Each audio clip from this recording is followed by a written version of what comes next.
Good afternoon, ladies, gents and Pikachus. Welcome back to another analysis and breakdown of the Quran of the Muslims. Yes, my favourite book. We're going to be breaking it down verse by verse, turning those verses into understandable factual sentences, and then figuring out in a summary who is Allah, what does he intend, and what does he plan for you and I and everybody else who is not a Muslim in the current day in his little plan. So, I will always say, and I'll say again today, if you don't believe me, if you have any doubts as to my factual accuracy, please buy one of these at any good bookshop or off Amazon, which is where I got mine. And you'll find out that everything I'm saying is 100% true and accurate to what is in this book by Allah, according to Allah. So anyway, we're going to do something a bit different this evening. What we've been doing is going through it verse by verse and reading it, and we're now up to the bit where we're just about to be introduced to Abraham and figure out how these religions actually got started. What was the first person who God, Allah in the Quran anyway, how did that actually happen? Who was the first person who God spoke to? And how did the whole thing get started? So that's the next bit we're going to go through. But it's quite wordy, and I feel like we need to go through a little bit of supporting information first so that we are armed with that knowledge to understand what's going on in there next, and we aren't led astray by the many inaccuracies and trickeries in this book. So, what I want you to think about is this. To begin with, before Allah turns up in the many countries where he supposedly turns up into, there's already people there.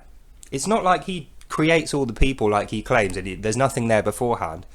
For instance, when he goes into Egypt, Egypt have a huge kingdom with a pantheon with like 1 million different gods, loads of people, wealth, they're building the pyramids, they've got technology, irrigation, health, all kinds of stuff, they've got politics. But actually what happens when Allah arrives in Egypt is they hit the wall and they just are in straight decline and they falter, and like look at Egypt today.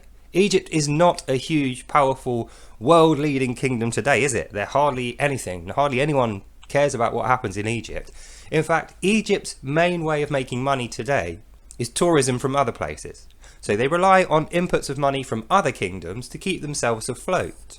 Not only that, they're surrounded on all sides by people who they claim to be friends with, but they have to tell a lot of lies to these people in order to keep those friendships going. So it's not the greatest situation ever. And they're also at war with Israel, despite the fact that they don't really want to be at war with Israel. Because of the surrounding countries who they are friends with, they have to claim they are. But it's not just Egypt. Think about Ethiopia.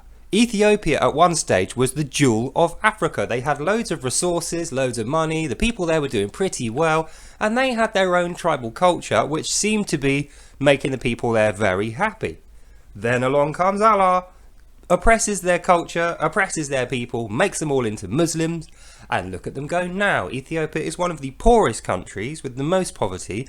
Absolutely nothing is produced in Ethiopia. Like, you'll never find a product where when you look on the back of it, it says made in Ethiopia. They just don't produce anything. And it's because they have such bad social problems and such bad poverty and disease over there.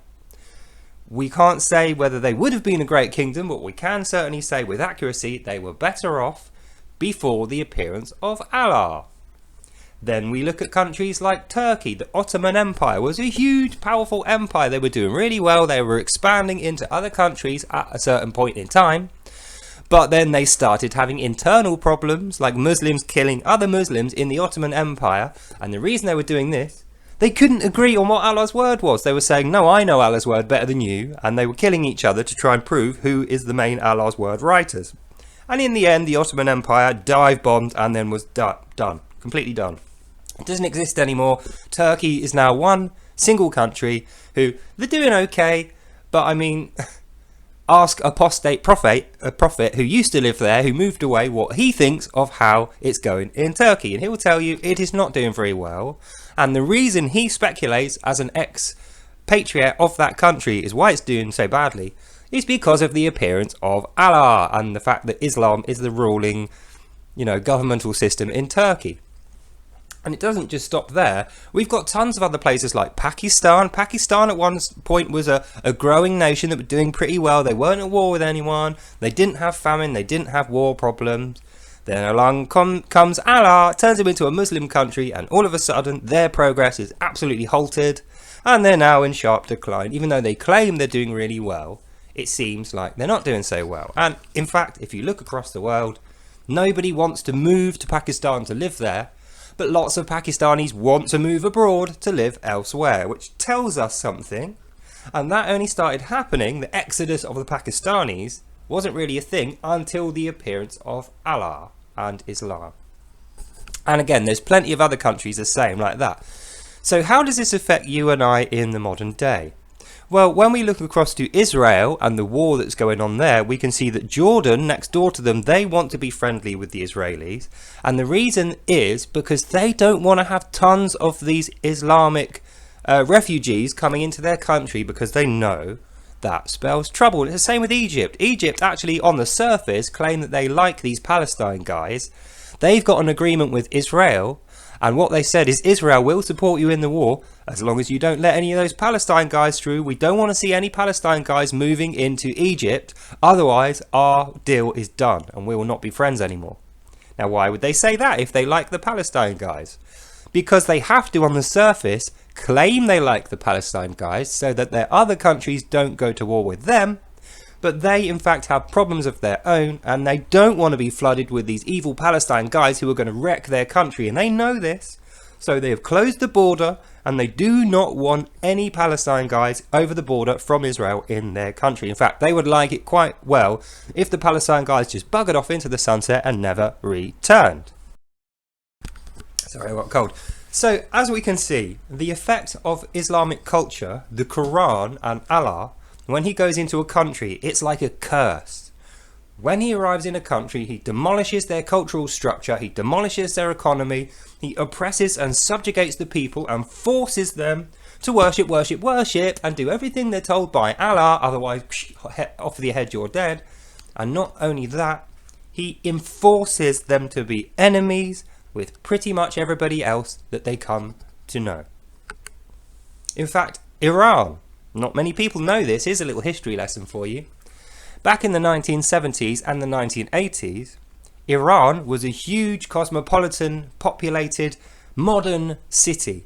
It was a jewel, it was lovely there. People used to send their children from everywhere in Europe and America to Iranian educational institutions like their universities.